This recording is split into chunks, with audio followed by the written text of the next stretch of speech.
തദ്ദേശ തെരഞ്ഞെടുപ്പിന് വീണ്ടും കളമൊരുങ്ങുകയാണ്. കൊല്ലം കോർപ്പറേഷന്റെ മുൻ മേയർ കൂടിയായ പ്രസന്ന ഏണസ്റ്റാണ്. കൊല്ലം കോർപ്പറേഷനിൽ വലിയ വികസന പ്രവർത്തനങ്ങൾ നടത്തിയ ഒരു കോർപ്പറേഷനാണ്.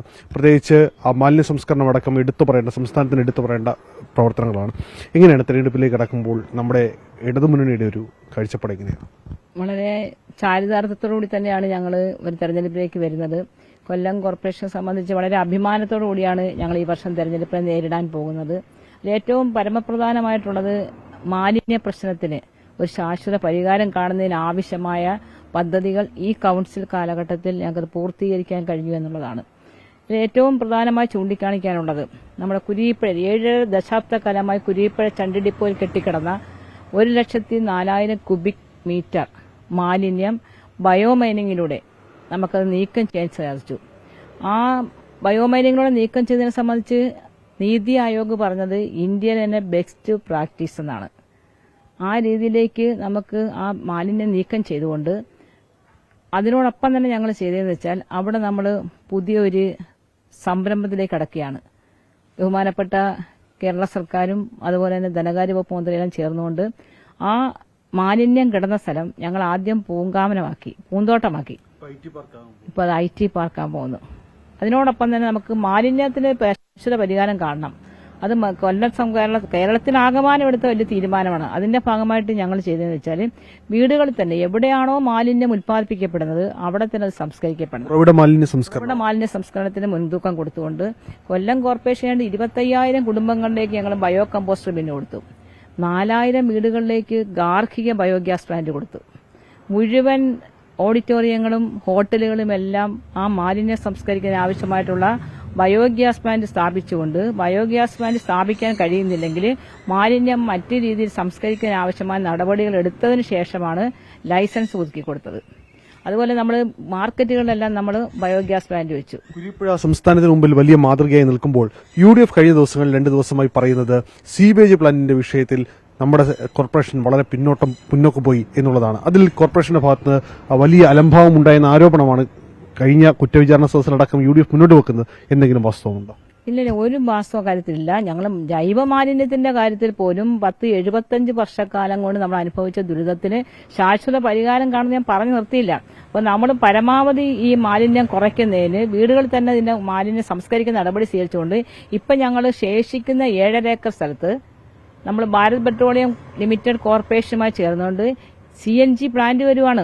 ആ CNG പ്ലാന്റ് വന്നു കഴിഞ്ഞാൽ അതായത് ദിനം പ്രതി 150 ടൺ ശേഷി ഉള്ള മാലിന്യം നമുക്കവിടെ സംസ്കരിച്ച് മാറ്റാൻ കഴിയും.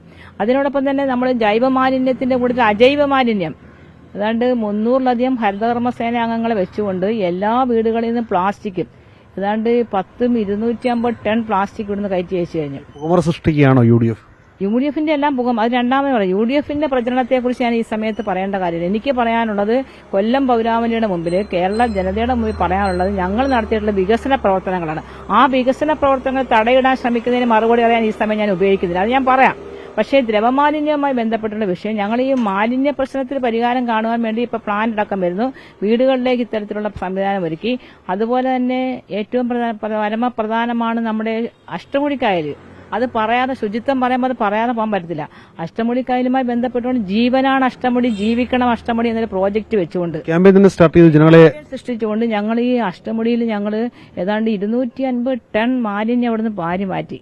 അതിനുശേഷമാണ് നമ്മൾ 51 കടവുകൾ ഈ കൊല്ലം കോർപ്പറേഷനും അതുപോലെ തൊട്ടടുത്ത 12 പഞ്ചായത്തോടെ ചേർന്നുകൊണ്ട് 51 കടവുകൾ ഞങ്ങൾ പോയി കായൽ യാത്ര നടത്തി. സർവേ ഹബ്ബായി മാറുന്നുണ്ട് പല സ്ഥലങ്ങളും. അത് പറഞ്ഞു വരുവാണ്. അപ്പൊ അതിന്റെ ഫലമായിട്ട് 51 കടവും വൃത്തിയാക്കി. ആ കടവുകൾ നിങ്ങളൊന്ന് പോയി എടുക്കണം.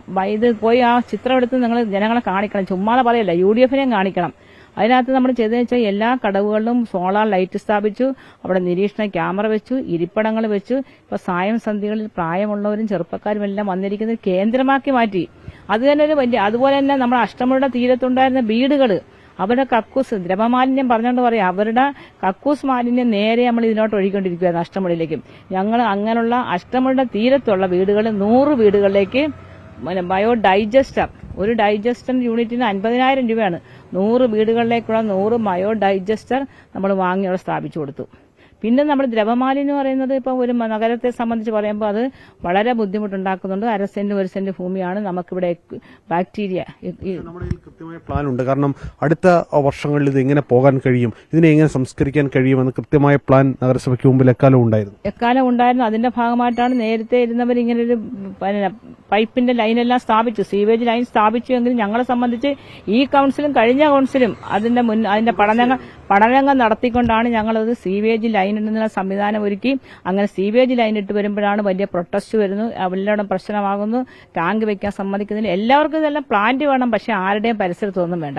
പക്ഷെ നമ്മൾ ഇതിന് പുറകോട്ട് മാറില്ല. ഈ കൊല്ലം കോർപ്പറേഷനെ സംബന്ധിച്ച് നമ്മൾ ഈ നഗരത്തെ സംബന്ധിച്ച് മഹാനഗരമാക്കാനുള്ള പ്രവർത്തനങ്ങളാണ് ഈ കൌൺസിൽ ഏറ്റെടുത്തത്. അതിൽ ഒന്നാമത്തതാണ് ഈ മാലിന്യം നീക്കം ചെയ്തത്. രണ്ടാമത് ഞങ്ങൾ ദ്രവമാലിന്യത്തിന് STP sewage treatment plant 12 MLD ദിനം പ്രതി 12 MLD ദ്രവമാലിന്യം സംസ്കരിച്ച് അത് ഈ കായലിലേക്ക് ഒഴുക്കുന്നതിനുള്ള പ്ലാന്റ് പൂർത്തീകരിച്ച് അവിടെ നിട്ടു. ഇപ്പം നമുക്കുള്ള പ്രശ്നം ഈ ലൈൻ ഇടണമായിരുന്നു, സീവേജ് ലൈൻ നമുക്ക് സ്ഥാപിക്കണം. അതുമായി ബന്ധപ്പെട്ട് ടെൻഡർ ചെയ്തു, ആരും പങ്കെടുത്തില്ല. ഇപ്പൊ റീടെൻഡർ ചെയ്തു, ഇപ്പോൾ ഒരു പാർട്ടിയിലെടുത്തു. അപ്പോൾ ആ സീവേജ് ലൈൻ ഇട്ട് കഴിഞ്ഞാൽ ദ്രവമാലിന്യത്തിന് ശാശ്വത പരിഹാരമാണ്. ഞാങ്കടവ് കുടിവെള്ള പദ്ധതി അത് ഇപ്പോഴെന്നല്ല എല്ലാ കാലവും കൊല്ലത്ത് വലിയ ചർച്ചയാവുന്നതാണ്.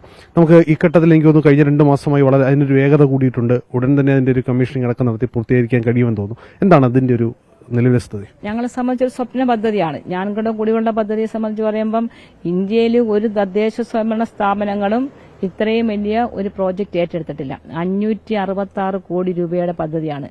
അതിൽ സംസ്ഥാന ഗവൺമെന്റ് ഞങ്ങളെ അകമഴിഞ്ഞ് സഹായിച്ചു. ഞങ്ങളുടെ തദ്ദേശ സ്ഥാപനത്തിന്റെ ഒരു സ്വപ്നം അതിന് സാക്ഷാത്കരിക്കുവാൻ വേണ്ടി കേരളത്തിലെ ഇടതുപക്ഷ ജനാധിപത്യ മുന്നണിയുടെ ഭാഗത്ത് നിന്ന് നല്ല സഹായം ലഭിച്ചു. അതുകൊണ്ടാണ് 109 കോടി രൂപ മാത്രമാണ് കൊല്ലം കോർപ്പറേഷൻ അതിനകത്ത് മുടക്കിയിട്ടുള്ളത്.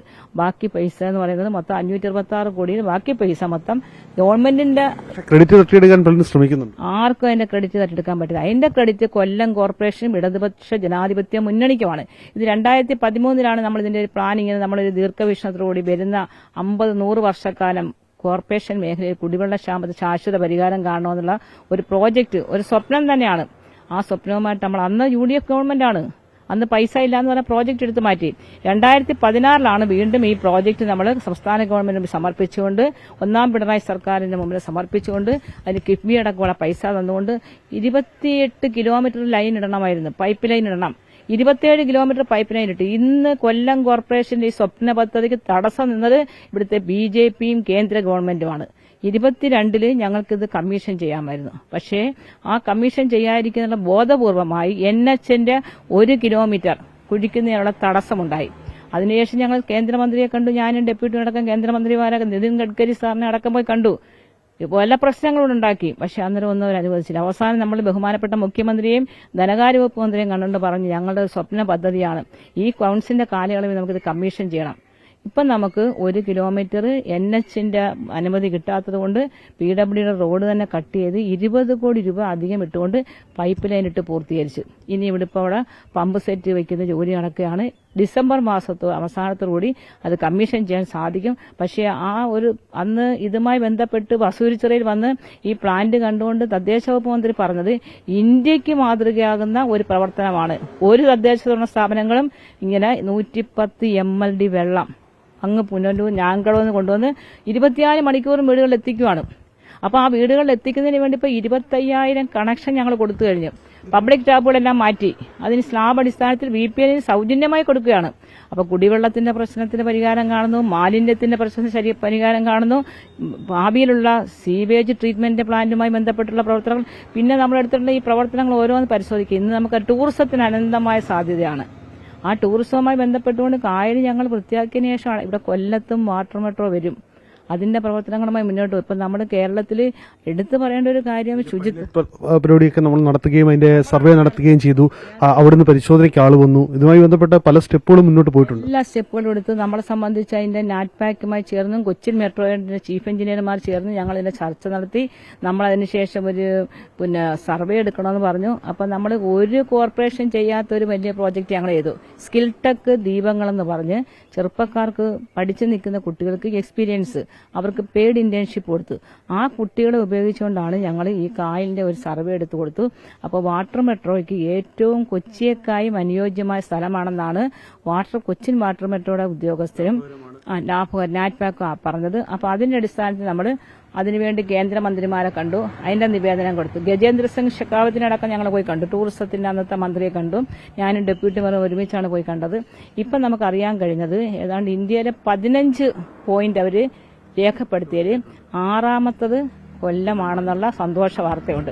അതുപോലെ ഇപ്പോൾ IT പാർക്ക് നമുക്കറിയാം, കൊല്ലം ജില്ലയിലെ 2ാമത്തെ IT പാർക്കാണ്. ഇപ്പം നമ്മൾ ഇവിടെ KMC മാള് 50,000 സ്ക്വയർ ഫീറ്റിൽ KMC മാള് നിർമ്മിച്ചു. ആ KMC മാളിൽ തന്നെ 10,000 സ്ക്വയർ ഫീറ്റ് ഒരു നില മൊത്തം കൊടുത്തുകൊണ്ട് മിനി IT പാർക്ക് ഹോമാണ്. ഇതൊക്കെ നമ്മൾ മാറുന്ന നഗരത്തിന്റെ കാഴ്ചകളാണ്. കഴിഞ്ഞ കൊല്ലത്തിന്റെ ഒരു ചരിത്രം പരിശോധിക്കുമ്പോൾ കൂടാതെ ഇവിടെ എനിക്ക് പറയാം, ആ IT പാർക്ക് അവിടെ പറഞ്ഞു നിർത്താൻ സാധിക്കത്തില്ല. വീണ്ടും ഞങ്ങൾ വരും കാലങ്ങളിൽ, അതായത് 2.5 ലക്ഷം സ്ക്വയർ ഫീറ്റിൽ 10 നിലയുള്ള 25,000 ചെറുപ്പക്കാർക്ക് തൊഴിൽ കൊടുക്കാനുള്ള ഒരു IT പാർക്കിനാണ് ഈ ഹെൽത്ത് സെന്ററിന്റെ തൊട്ട് ബാക്കിൽ 3.5 ഏക്കർ കൊടുക്കുന്നതിന് ഗവൺമെന്റുമായി ധാരണാപത്രത്തിൽ ഒപ്പുവെച്ചു. വികസനം ഇങ്ങനെ നടക്കുകയാണ്. കൊല്ലം നഗരത്തിൽ നേരത്തെ പറഞ്ഞ പോലെ കൊല്ലം നഗരത്തിന്റെ ഒരു കഴിഞ്ഞ കാലങ്ങളിലെ വികസനം നോക്കുമ്പോൾ പ്രസന്ന ഏണസ്റ്റ് എന്ന പേര് രേഖപ്പെടുത്തിയിട്ടുണ്ട്. പ്രസന്ന ഏണസ്റ്റ് ഇത്തവണ മത്സരരംഗത്തേക്ക് ഉണ്ടാകും. ഇടതുപക്ഷ പ്രസ്ഥാനമാണ്, തുറന്നു പറയുന്നതിനൊക്കെ ഒരുപാട് പരിമിതികളുണ്ടെന്നറിയാം. പക്ഷേ കൊല്ലത്തിന്റെ കഴിഞ്ഞ കാലങ്ങളിലെല്ലാം തിരഞ്ഞെടുപ്പുകളിൽ കേട്ട പേരാണ്. തദ്ദേശ തിരഞ്ഞെടുപ്പിൽ അത്രത്തോളം ഉപയോഗിക്കപ്പെട്ടതും CPM-ന്റെ മുഖമായിരുന്നു. എന്നെ വ്യക്തിപരമായി പറയുകയാണെങ്കിൽ കൊല്ലത്ത് ഒരു കൌൺസിലറായിട്ട് എന്നെ പാർട്ടി നിയോഗിക്കുകയും കൊല്ലത്തെ ജനങ്ങളത് എന്നിൽ അത് നിക്ഷിപ്തമായിട്ടുള്ള ഉത്തരവാദിത്തം ഏറ്റെടുക്കുന്നതിനെ ജയിപ്പിച്ചു. 4 തവണ മത്സരിച്ചു. 2 തവണ ഞാൻ സ്റ്റാൻഡിംഗ് കമ്മിറ്റി ചെയർമാനായിരുന്നു. 2 തവണ മേയറായിട്ടിരുന്നു. കൊല്ലത്തെ സംബന്ധിച്ച് ഒരു മഹാനഗരമാക്കുന്നതിനുള്ള കുറേയധികം സ്വപ്നങ്ങളുണ്ടായിരുന്നു. ആ സ്വപ്നങ്ങൾ എല്ലാം 100% ഞങ്ങൾക്കത് പ്രാവർത്തികമാക്കിയെന്ന് പറയാൻ പറ്റത്തില്ല. പക്ഷേ അഴിമതിരഹിതമായിട്ട് ജനങ്ങൾ എന്നിൽ അർപ്പിച്ച വിശ്വാസത്തെ, പാർട്ടി എന്നിൽ അർപ്പിച്ച വിശ്വാസത്തെ ഇവിടുത്തെ ജനങ്ങളുമായി ഒത്തുനിന്ന് അത് സാക്ഷാത്കരിക്കാൻ കഴിഞ്ഞു. അതിന്റെ ഭാഗമായിട്ടാണ് പൊട്ടിപ്പൊളിഞ്ഞു കിടന്ന വീടുകൾ, ഫ്ളാറ്റുകൾ, അതെല്ലാം നമ്മൾ നീലിമ, കുളിർമ, തനിമ ഫ്ളാറ്റുകൾ, SFB എടുത്തുള്ള ഫ്ളാറ്റുകൾ, അതുപോലെ നമ്മുടെ ഈ പ്രദേശത്തെ റോഡുകൾ, പ്രകാശപൂരിത നഗരം. കൊല്ലത്തിന്റെ ഒരു ജൈത്രയാത്രയിൽ അത് പ്രസന്ന ഏണസ്റ്റ് എന്ന് പറയുന്ന വ്യക്തിയെ മാറ്റി നിർത്താൻ കഴിയില്ല. മേയറായിട്ടായാലും കൌൺസിലറായിട്ടായാലും എല്ലാം. ഞാൻ ചോദിക്കുന്നത്, ഇത്തവണത്തെ തദ്ദേശ തെരഞ്ഞെടുപ്പിൽ ആ പേര് ഉണ്ടാകില്ല എന്നാണ് പുറത്തേക്ക് കേൾക്കുന്നത്. വ്യക്തിപരമായിട്ടുള്ള ഞാൻ പാർട്ടി പ്രവർത്തിക്കുന്ന ഒരു മെമ്പർ എന്ന നിലയിൽ പരിമിതിയിലുണ്ട്. എങ്കിലും വ്യക്തിപരമായി പറയുകയാണെങ്കിൽ എന്നിൽ ഏൽപ്പിച്ച ഉത്തരവാദിത്തം ഞാൻ നിറവേറ്റിയിട്ടുണ്ട്. ഇനിയും എനിക്ക് ഇഷ്ടം പോലെ കേഡർമാർ വരാനുണ്ട്. അപ്പൊ പാർട്ടി പറയുന്ന ഏത് പോസ്റ്റിലേക്കാണോ അല്ലെങ്കിൽ പാർട്ടി പറയുന്ന എന്ത് ഉത്തരവാദിത്തമാണോ അതാണ് ഏറ്റെടുക്കുന്ന ഒരു മാത്രമേ എനിക്കുള്ളൂ. അല്ലാതെ ഇനിയും മത്സരിക്കണമെന്നുള്ള ഒരു മോഹങ്ങളും എനിക്കില്ല. പാർട്ടി പറയുകയാണ് മറ്റൊരു ചുമതലയിലേക്ക് പോകാൻ പറഞ്ഞാൽ അത് അനുസരണയുള്ള ഒരു പാർട്ടി പ്രവർത്തനത്തിനനുസരിച്ച് അതിലേക്ക് പോകാം. പാർട്ടി പറഞ്ഞാണ് ഇത്രയും നാൾ ഞാൻ കേട്ടിട്ടുള്ളത്. ഇനിയും പാർട്ടി എന്താണോ പാർട്ടി, ഞാൻ SFI പ്രസ്ഥാനത്തിലൂടെയാണ് വന്നത്. ആ പ്രസ്ഥാനത്തിൽ നിന്നുകൊണ്ടാണ് ഞാൻ ഇന്നിപ്പോ ഇത്രയും എനിക്ക് വരാൻ സാധിച്ചിട്ടുള്ളത്. അത് എന്റെ പാർട്ടി തീരുമാനിച്ചു തന്നതോടെയാണ്. പാർട്ടി എന്താണോ എന്നെ ഏൽപ്പിക്കുന്ന ഉത്തരവാദിത്തം അത് എന്റെ കഴിവിൽ പരമാവധി എല്ലാവരെയും ചേർത്ത് നിർത്തിക്കൊണ്ട്, ഇന്ന് ഇടതുപക്ഷ ജനാധിപത്യ മുന്നണി ഗവൺമെന്റ് എല്ലാവരെയും ചേർത്ത് നിർത്തുന്നത് പോലെ എല്ലാവരെയും ചേർത്ത് നിർത്തിക്കൊണ്ട് പോകുന്നതിനുള്ള ഏത് പ്രവർത്തനത്തിലും ഞാൻ പാർട്ടിയോടൊപ്പം ഉണ്ടാകും. വീണ്ടും കൊല്ലം കോർപ്പറേഷനിൽ ഇടതുപക്ഷം തന്നെ അധികാരത്തിൽ വരുമെന്ന് ഉറച്ചു വിശ്വസിക്കുന്നുണ്ടോ? അങ്ങനെ ചോദ്യം ഒരു ഇടതുപക്ഷ പ്രസ്ഥാനത്തിന്റെ അമരത്തിരുന്ന ഒരു വ്യക്തിയോട് ചോദിക്കുന്നതിൽ എത്രത്തോളം അർത്ഥമുണ്ടെന്നറിയില്ല. പക്ഷേ ഉറച്ച വിശ്വാസം പാർട്ടിക്കുണ്ടോ? കാരണം UDF കാടിളക്കുള്ള പ്രചരണത്തിലേക്ക് കടക്കുന്നു, BJP അട്ടിമറി ഉണ്ടാക്കുമെന്ന് പറയുന്നു. ആ ഘട്ടത്തിൽ ഇടതുമുന്നണിയുടെ പ്രതീക്ഷ അങ്ങനെയാണ്. ഇല്ല, ഇടതുപക്ഷ ജനാധിപത്യ സർക്കാരിനെ സംബന്ധിച്ച് പറയുമ്പോൾ ഇതുപോലെ ഒരുപാട് പ്രചരണങ്ങൾ, കള്ളപ്രചരണങ്ങളെല്ലാം അതിജീവിച്ചുകൊണ്ടാണ് വന്നിട്ടുള്ളത്. ഞങ്ങൾ കൊല്ലം കോർപ്പറേഷനെ സംബന്ധിച്ച് ഇപ്പോൾ നടക്കുന്ന ഈ കള്ളപ്രചരണങ്ങളെ കൊല്ലം പൗരാവലി പുച്ഛിച്ച് തള്ളുമുള്ള വിശ്വാസമുണ്ട്.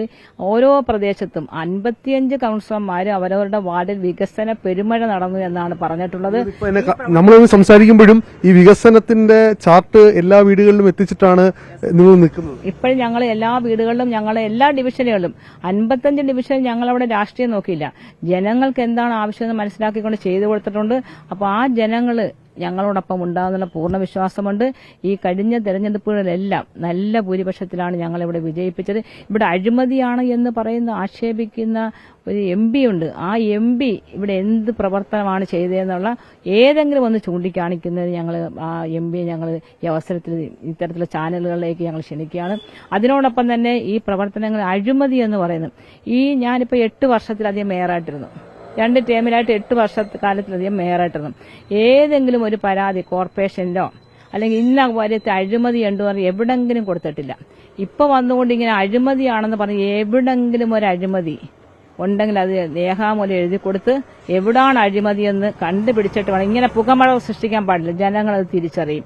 ഞങ്ങൾ ഏൽപ്പിച്ചിട്ടുള്ള ആ ഉത്തരവാദിത്തം സുതാര്യമെന്ന അല്ലെങ്കിൽ വികസനം ക്ഷേമം സുതാര്യമെന്ന വലിയ ഒരു മുദ്രാവാക്യം ഉയർത്തി ഞങ്ങൾ മുന്നോട്ട് പോവുകയാണ്. ഈ പ്രാവശ്യത്തെ വികസന പ്രവർത്തനങ്ങളും ഇടതുപക്ഷ ജനാധിപത്യ മുന്നണി ജനങ്ങളെ ചേർത്ത് പിടിക്കുന്ന പ്രവർത്തനങ്ങളും എല്ലാം ജനങ്ങൾക്കറിയാം. ഇപ്പൊ വീട്ടമ്മമാർക്ക് പെൻഷൻ കൊടുത്തിട്ടുണ്ട്, കുട്ടികൾക്ക് സ്കോളർഷിപ്പ് കൊടുത്തേക്കുന്നു, അംഗൻവാടി, ആശ എല്ലാ മേഖലയിലും സമസ്ത മേഖലകളിലും വികസന പെരുമഴ നടത്തുകയാണ്. ഇത്തവണ കൊല്ലത്തെ ജനവിധി അത് വികസനത്തിനായിരിക്കും. കൊല്ലം കോർപ്പറേഷന്റെ ഭരണം മറ്റൊരാൾക്കും പോകില്ല, ഇടതുപക്ഷത്തിന് തന്നെയാകും എന്ന് ഉറപ്പിച്ചു പറയുകയാണ് കൊല്ലത്തിന് മുൻ മേയർ കൂടിയായ പ്രസന്ന ഏണസ്റ്റ്. വികസനത്തിനായിരിക്കും ജനം വോട്ട് ചെയ്യുക. വികസനം ചർച്ച ചെയ്യാൻ പ്രതിപക്ഷ സംഘടനകളെയും കക്ഷികളെയും കൂടി രംഗത്തേക്ക് വിളിക്കുകയാണ്. അതിൽ ചർച്ചയ്ക്ക് തയ്യാറാണ് CPM എന്ന് പ്രസന്ന ഏണസ്റ്റ് ഒരിക്കൽ കൂടി പറയുന്നു. കൊല്ലത്തുനിന്ന് RN രാജ് 24.